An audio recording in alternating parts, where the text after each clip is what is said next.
In the dusty hallway of Franklin High, silence often meant safety. For Alyssa King, it meant invisibility. Her worn-out shoes squeaked slightly as she walked toward her locker, keeping her head down, clutching her bag close.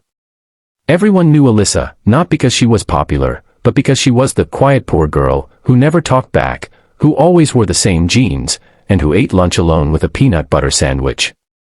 What they didn't know was what she became after school. Her tormentors were the usual crowd: Ethan, the football captain, his cheerleader girlfriend Jade, and a pack of insecure followers. They made themselves feel bigger by making others feel small. Alyssa was their favorite target. She never reacted. No tears. No screams. Just silence. That made it easy for them. But one day, they took it too far. It was lunch break. The cafeteria was packed. Ethan spotted Alyssa and smirked. He stood up on his chair and shouted, "Hey! Look, it's the stray mutt again." A few chuckles followed. "Come on, Alyssa. Bark for us like a good little dog." She didn't move. She just kept eating. So Jade walked over, grabbed Alyssa's tray, and dumped it on the floor. "Oops," she said with a fake gasp. "Dogs eat from the ground, right? Let's hear a bark." The room went quiet. No teachers in sight. No friends to defend her. Ethan and his gang surrounded her. Phones were out. "Bark. Bark, doggy," he repeated, laughing. Alyssa looked down. Then slowly, got on all fours. A few students gasped. A few laughed nervously. Then, she barked. Once. Twice. And just like that, the video went viral. But what none of them knew was that later that night, in a dimly lit underground gym 2 blocks away, Alyssa King transformed. The girl they humiliated during the day became the Phantom, an undefeated underground boxing champion. Her body moved with precision. Her eyes were fire. Her fists were thunder. She had trained for years in secret. Not for glory, not for trophies, but to survive. Her mother worked 2 jobs, and Alyssa knew early on that life wasn't going to hand her anything. She had to take it. Coach Reyes, a former pro fighter, discovered her at 12, defending a younger boy from 2 muggers near a convenience store. She broke one of the guy's noses with a swing using a plastic bottle.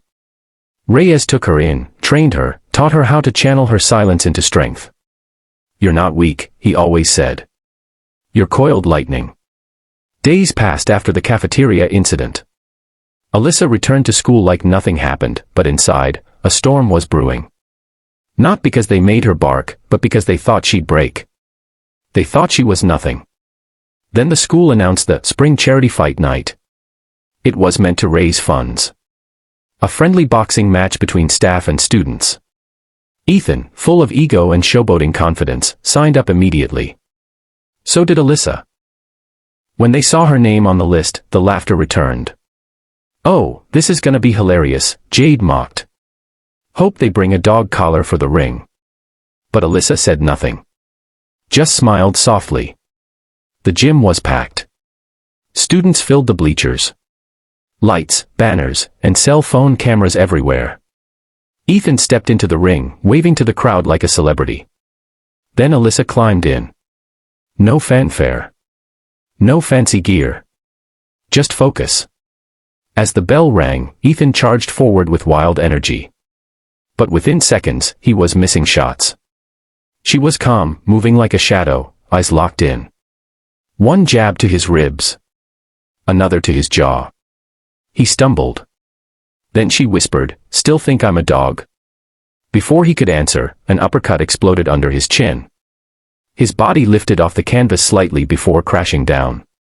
The gym went silent. 10 seconds. Knockout.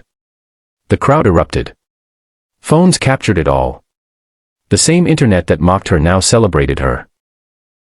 That night, Alyssa walked home under the same broken streetlights. Still poor. Still quiet. But something had shifted. People at school no longer looked at her the same. Some offered apologies. Others just stared in awe. But Alyssa didn't need their validation. She didn't fight to prove them wrong, she fought to prove herself right. And she did. In the end, Alyssa taught everyone a lesson they'd never forget. The ones you call weak might just be the strongest among you. And sometimes, the ones you make crawl, are the ones who rise high enough to knock you off your feet.